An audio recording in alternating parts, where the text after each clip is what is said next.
Olá, boa tarde. Sejam bem-vindos ao webcast da JHSF Participações sobre os resultados do segundo trimestre de 2021. Estão presentes hoje conosco o Tiago Alonso de Oliveira, diretor-presidente financeiro, e eu, Mara Boaventura Dias, diretora de Relações com Investidores. Informamos que a apresentação será gravada e que todos os participantes estarão apenas ouvindo. Também contamos com a presença do Alan, intérprete das Libras AB, com o objetivo de aumentar a acessibilidade nas nossas comunicações.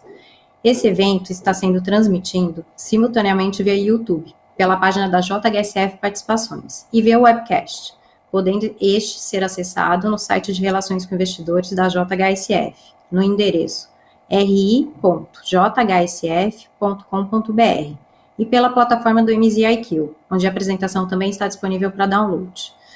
Por favor, faça a sua pergunta pelo webcast, clicando em Pergunta ao palestrante. Antes de prosseguir, gostaríamos de esclarecer que eventuais declarações que possam ser feitas durante essa teleconferência, relativas à perspectiva de negócios, projeções e metas operacionais e financeiras da JHSF, constituem-se em crenças e premissas da diretoria da companhia, bem como em informações atualmente disponíveis.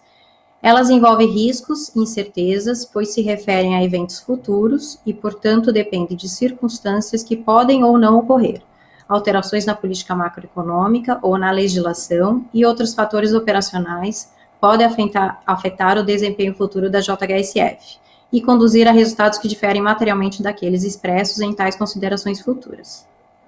Agora, gostaria de passar a palavra para o Thiago, que vai iniciar a apresentação. Por favor, Thiago, pode prosseguir.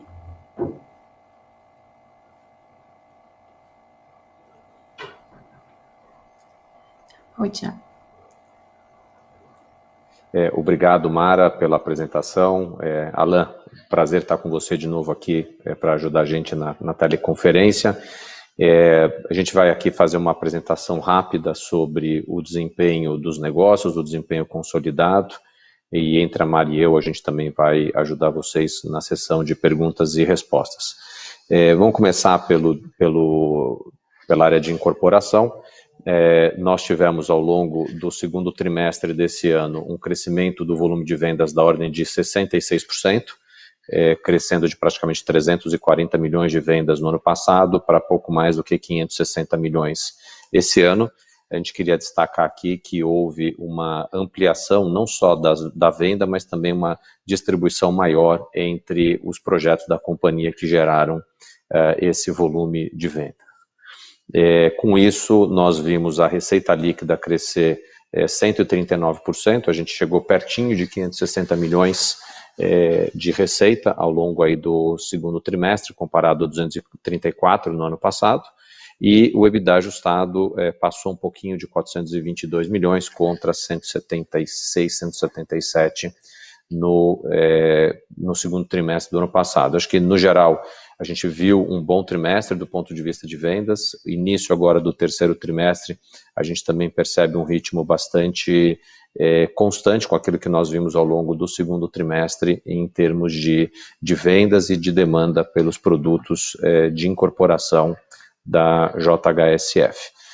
Quero destacar que também ao longo desse período a nossa receita a performar, ela atingiu o volume de 442 milhões, portanto, para quem acompanha o POC a realizar dessa ordem que a gente está falando aqui, então essa é uma receita que vai passar pela nossa DRE nos próximos trimestres.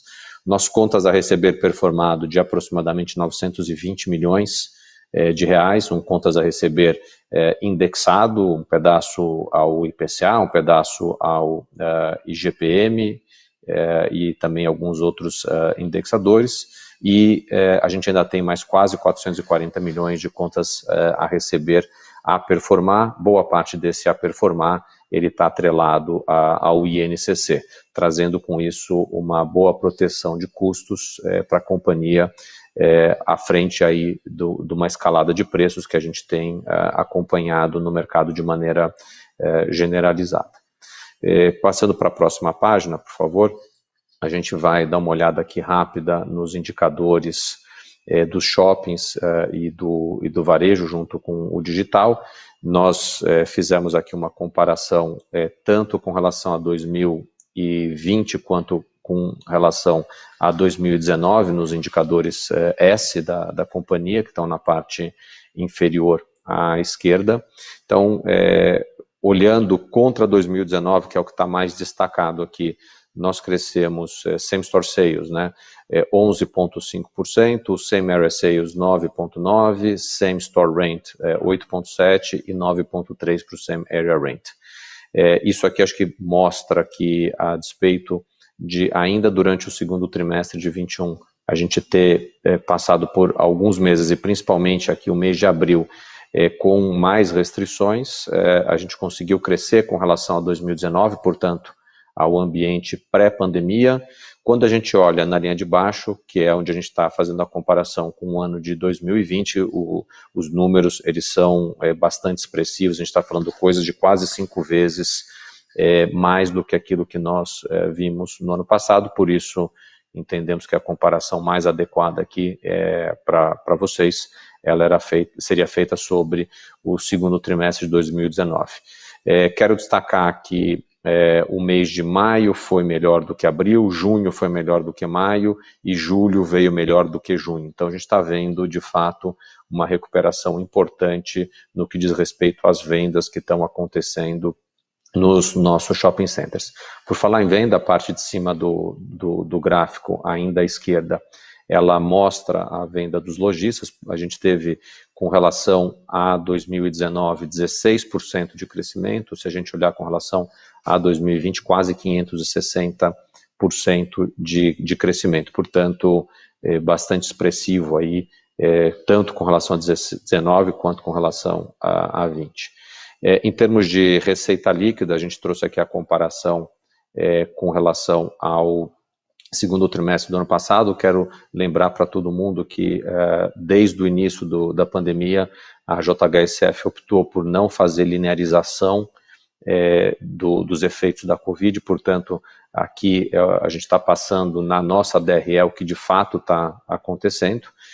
A gente viu tanto um crescimento da receita líquida de quase 480% e um crescimento do EBITDA ajustado de 450% com relação ao ano passado. A gente está voltando, portanto, para patamares também na nossa DRE mais próximos daquilo que a gente tinha no período pré-pandemia, a despeito de ainda ter alguns descontos que são concedidos seletivamente a lojistas. Nossa taxa de ocupação está praticamente em 96%, sendo que tanto Shopping Cidade Jardim como Catarina, os dois juntos representam talvez 80% ou mais, né, da nossa área e também da nossa geração de receita. Os números estão mais próximos de 100% do que esses aproximadamente 96% que a gente viu na média. Em termos de varejo e do digital, a receita bruta cresceu 661%, quer dizer, praticamente 7 vezes o que a gente está vendo acontecer nesse trimestre quanto no mesmo período do ano passado. E também dando destaque aqui ao que a gente está vendo no CJ Fashion, quase 50% de crescimento, o Concierge 421% de crescimento, e o CJ Food, comparado com o primeiro trimestre de 21, praticamente 30% de crescimento. Portanto, a gente vê também as iniciativas digitais da companhia avançando. Então, vimos progressos na área de shopping, estamos vendo progresso na área do varejo e também estamos vendo progresso na área do digital. Próxima página, por favor. Em hospitalidade e gastronomia, evolução na diária média, tanto contra 20 quanto com relação a 2019. RevPAR, hoje, ela é praticamente no mesmo nível que estava em 19 e 143% mais alto do que onde nós estávamos no mesmo período do ano passado. Com isso, a gente viu a receita líquida dessa divisão crescer praticamente 7 vezes, quase 7 vezes e meia, de 5,4 milhões para praticamente 45 milhões. Em termos de couvert vendido, a gente está um pouco abaixo do que era o período pré-pandemia, o que mostra que a gente tem ainda um espaço bom para recuperar. A exemplo do que falei instantes atrás, no que diz respeito aos shopping centers, do mês de abril ter sido melhor, maio ter sido melhor que abril e junho melhor do que maio. A gente está vendo a mesma coisa na parte de gastronomia e também na parte de hospitalidade. Portanto, está havendo uma reconversão dos números. Em termos de couvert médio, a gente viu um crescimento de praticamente 20% com relação ao mesmo período do ano passado, apesar de crescimento de 5% com relação a 2019. Quero destacar aqui que parte do que a gente percebeu decorrente do fechamento dos restaurantes num horário mais cedo foi a diminuição do consumo, principalmente de vinhos, e isso mexe um pouco na composição média do couvert. Do ponto de vista de resultado operacional, ou de EBITDA ajustado aqui, a gente saiu de menos 12 nesse segundo trimestre do ano passado para positivos 9,2, mostrando, portanto, aí toda a recuperação e a evolução desse negócio no momento em que há a flexibilização do funcionamento. Próxima página, por favor. Na parte do aeroporto, a gente teve um crescimento com relação ao primeiro trimestre de 21, ao segundo trimestre de 20, de 200% em pousos e decolagens. Isso tem a ver com o próprio processo de amadurecimento do aeroporto e também a própria expansão de capacidade que nós entregamos no final do ano passado. Olhando também a parte de combustível fornecido, o crescimento é muito semelhante, 210%, e em junho, agora de 2021, foi concluída a etapa de internacionalização do São Paulo Catarina, tornando ele um aeroporto ainda mais ajustado e adequado para as necessidades dos passageiros de aviação executiva. A nossa receita líquida cresceu praticamente 86% no ano contra ano, e a gente teve alguns gastos não recorrentes, extraordinários aqui, que trouxeram o nosso EBITDA para 0,8 contra 1,3 no segundo trimestre do ano passado. Passando para a próxima página, por favor. Com isso tudo, a gente viu o resultado consolidado da companhia começar com um crescimento da receita líquida de 162%, foram cerca de 662 milhões de receita no segundo trimestre desse ano. O nosso lucro bruto cresceu praticamente em linha com o crescimento da receita líquida. O EBITDA ajustado veio também muito dentro dessa faixa de crescimento, ele só não veio na mesma proporção, porque a gente está fazendo alguns gastos com marketing que tem a ver com o lançamento de novos produtos, isso acaba, ou foi despesado agora durante o segundo trimestre, e mexer um pouquinho nessa questão do equilíbrio, e em termos de lucro líquido, a gente gerou 321 milhões, cerca de 26% de crescimento com relação ao segundo trimestre do ano passado. A destacar que esse trimestre, diferente do segundo trimestre do ano passado, não houve nenhuma materialidade em termos de resultado de propriedades para investimento. Com isso, eu queria passar a palavra para a Mara, para ela dar sequência aqui à nossa apresentação. Próximo slide, por favor. Obrigada, Thiago.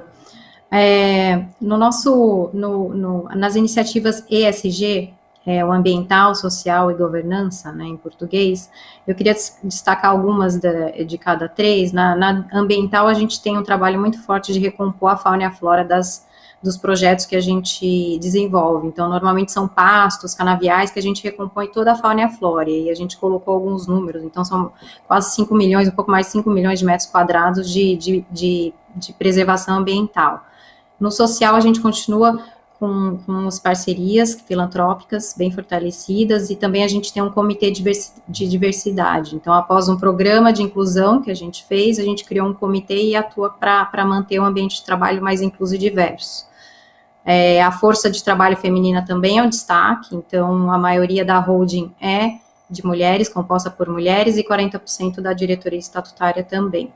E em governança, temos hoje 75% dos membros independentes no conselho de administração, e são 7 comitês de assessoramento, onde esses membros fazem parte de todos os conselhos, de todos os comitês. E a gente tem um conselho fiscal instalado também, então tem uma governança bem parruda. E o que a gente fez nesse segundo trimestre, a gente concluiu um trabalho de diagnóstico da sustentabilidade dos negócios. Então, a gente tem a nossa materialidade conhecida nesse ambiente de ESG feita, e agora o próximo passo é traçar metas, né, metas de longo prazo para a diretriz estratégica da companhia nesse ambiente de ESG. Próximo slide, por favor. Por fim, com base em tudo que o Thiago já falou em cada negócio e no consolidado também, destacando os destaques, bem redundante, mas os destaques do negócio, de acordo com todo o resultado que o Thiago apresentou, a gente teve a receita líquida e o resultado bruto muito parecido, então a receita líquida subindo 162% em relação ao trimestre do ano passado, o segundo TRI, e o lucro bruto, o resultado bruto 165,3%, o EBITDA 158% e lucro líquido 26,4% em relação ao mesmo trimestre do ano passado. Na incorporação, a gente já passou pelos resultados, o destaque fica o pré-lançamento do Boa Vista Estates, no Complexo Boa Vista, o terceiro empreendimento, e o crescimento das vendas. Em shopping, a gente já passou, mas o destaque é esse crescimento gradual, então teve maio muito bom, junho melhor que maio, e julho está vindo também melhor que esses dois tris, esses 2 meses. Em varejo digital, a gente teve um crescimento expressivo das nossas operações, através de distribuições de marcas nacionais e internacionais, e também o crescimento das plataformas digitais. Com isso, teve um crescimento forte no top line de 661% da receita bruta.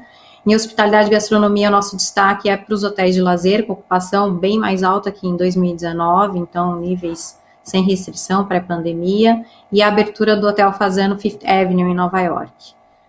No aeroporto, o destaque do trimestre foi a internacionalização, né, isso vai deixar o aeroporto mais completo e atender o cliente de forma completa. E, por fim, a gente não mencionou, mas a gente fez um pagamento de dividendos em abril, né, no segundo TRI, de 144,4 milhões de reais, e se eu somar o que foi feito nos últimos 12 meses, a gente tem um total de 244,4 milhões de dividendos pagos aos acionistas. Com isso eu encerro a apresentação. Eu deixo aqui os nossos QR Codes, as parcerias que a gente tem. Fica à vontade de abrir a câmera do celular, é só mostrar, colocar a câmera perto da tela, em qualquer, enfim, QR Code, qualquer ação que você queira, se identifique. Enquanto isso, eu vou coletar as perguntas. Se você tem alguma pergunta, por favor, no webcast, na plataforma do MZIQ, clique em Pergunta ao Palestrante para encaminhar sua pergunta, tá? 1 minuto, por favor. Vamos lá, Thiago, tá pronto? Vamos lá, Mara. Estava aqui fazendo a minha doação. Ótimo. Já clicou o QR Code funcionando, né? O que eu usei aqui funcionou super bem. Parabéns aí pela iniciativa mais uma vez. Que bom, que bom. Espero que... Eu já tive alguns feedbacks de outros RIs que vão começar a usar. Fique à vontade de copiar, quem quiser, tá? Uma pergunta que a gente teve, se a gente tem alguma previsão para o quarto empreendimento do Boa Vista, que a gente mencionou que foi comprado o terreno em julho. Ainda não, acho que assim que a gente tiver exemplo do que nós fizemos com o States, a gente vai trazer aí em primeira mão para os nossos acionistas e para o mercado de maneira geral mais informações sobre o projeto. Ótimo. Tem umas 2 perguntas em relação à inflação no custo de insumos, né, o aumento do custo de insumos, como que a gente está vendo em quais linhas do negócio a gente sente, se tem algum impacto ou não, como que a gente está trabalhando com isso? De maneira geral, a gente tem acompanhado, sim, em alguns insumos, um crescimento do custo, e a gente tem procurado, na maneira do possível, traduzir isso também, transferir isso para preço, ou via indexação do contas a receber, que é o que acontece muito no caso da incorporação, ou via ajuste de preços, principalmente no que diz respeito à parte de gastronomia. Ótimo. Tem uma pergunta aqui que eu acho que você já mencionou, que a gente, o segundo trimestre ele já teve performance de venda de aluguel e também em restaurante e hotel até melhor que 2019 em alguns empreendimentos, e perguntou como que a gente está vendo esses indicadores para julho de fluxo e volume de venda. Então, eu acho que em termos de volumes de venda, vem uma sequência de meses aí que vem melhorando, então aquele ponto de que maio sobre abril, junho sobre maio e julho sobre junho, com progressão nos volumes de venda, e o mesmo se aplica também, eu estou falando aqui no caso dos shoppings primeiro, mas também a gente percebeu a mesma coisa nos restaurantes, e também começa a haver uma recuperação mais expressiva nos hotéis de negócio. Ótimo.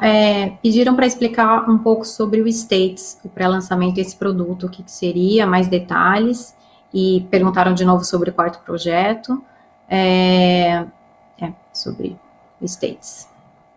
O Boa Vista Estates é um terceiro projeto da JHSF na região do complexo Boa Vista.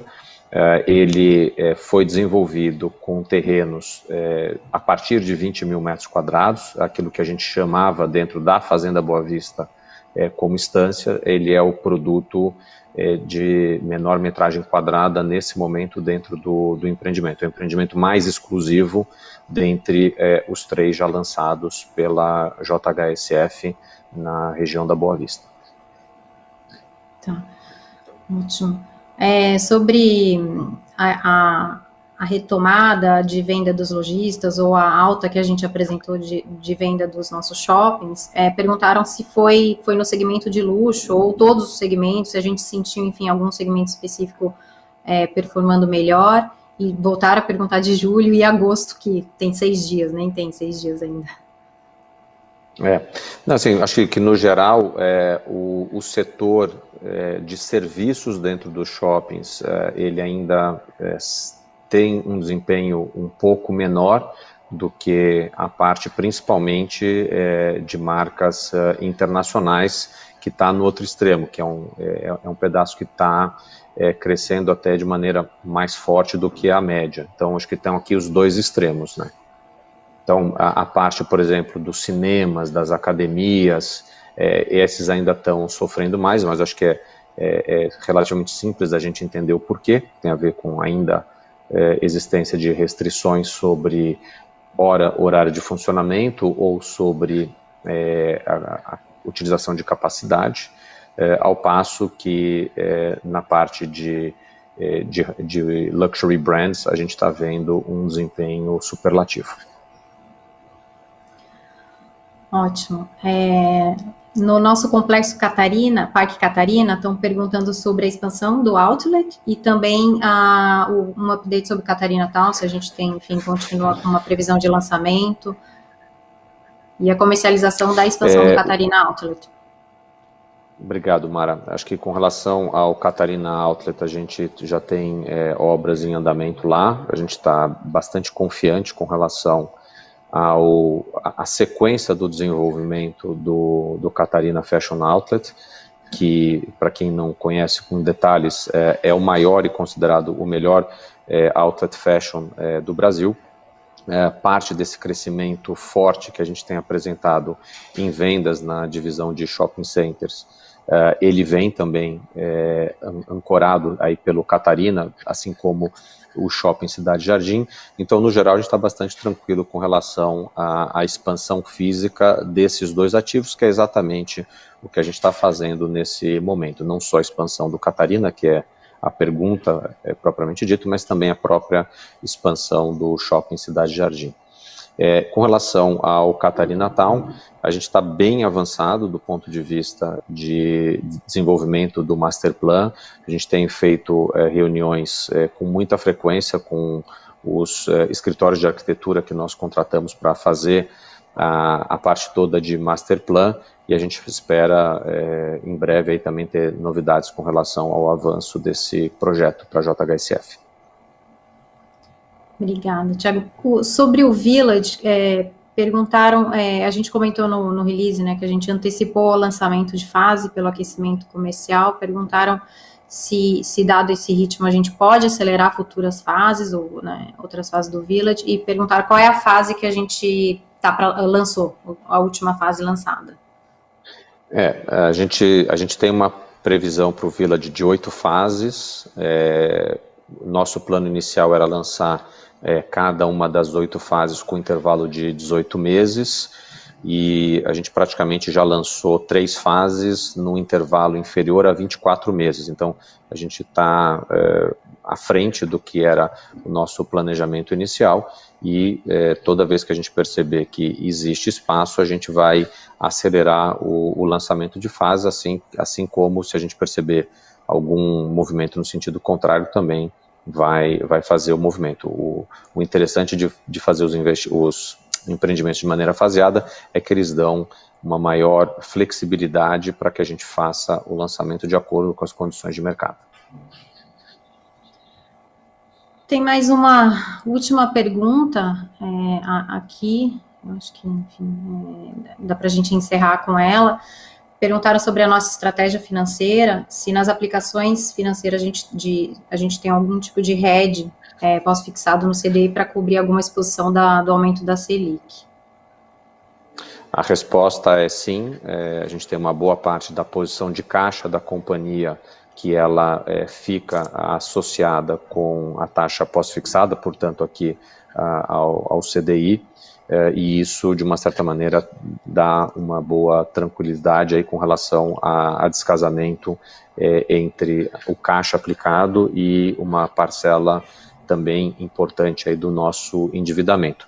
Queria só lembrar para todos vocês que, além da posição de caixa da companhia, ela está, vamos dizer, protegida aí com relação a esse aspecto, o nosso contas a receber, ele também ele é indexado naquilo que é a performar ao INCC, portanto ele traz uma proteção boa com relação às questões inflacionárias de custos da incorporação, e na carteira performada a gente tem uma distribuição, para quem quiser mais detalhes até fica a sugestão de dar uma olhada no release de resultados, onde essa carteira de recebíveis performados ela fica distribuída também entre os indexadores do IGPM, do IPCA, em alguns casos até taxa pré ou mesmo o próprio CDI. Então, de uma maneira geral, a gente não está vendo aí grandes descasamentos entre os indexadores do passivo da companhia com os indexadores do ativo da companhia. Thiago, surgiu mais uma pergunta que eu acho interessante, que a gente não teve no Q&A, mas com a internacionalização, como é que está a demanda de novas angaragens e a expectativa de expansão no aeroporto? A gente tão logo teve a formalização da expansão, desculpe, da internacionalização, a gente viu uma movimentação rápida de clientes, que não ainda tinham suas aeronaves baseadas.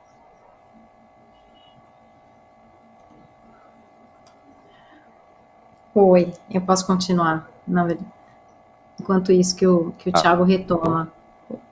Já voltei aqui? Voltou. Tá bom, a gente teve um probleminha de sinal aqui rápido. Mas eu estava comentando.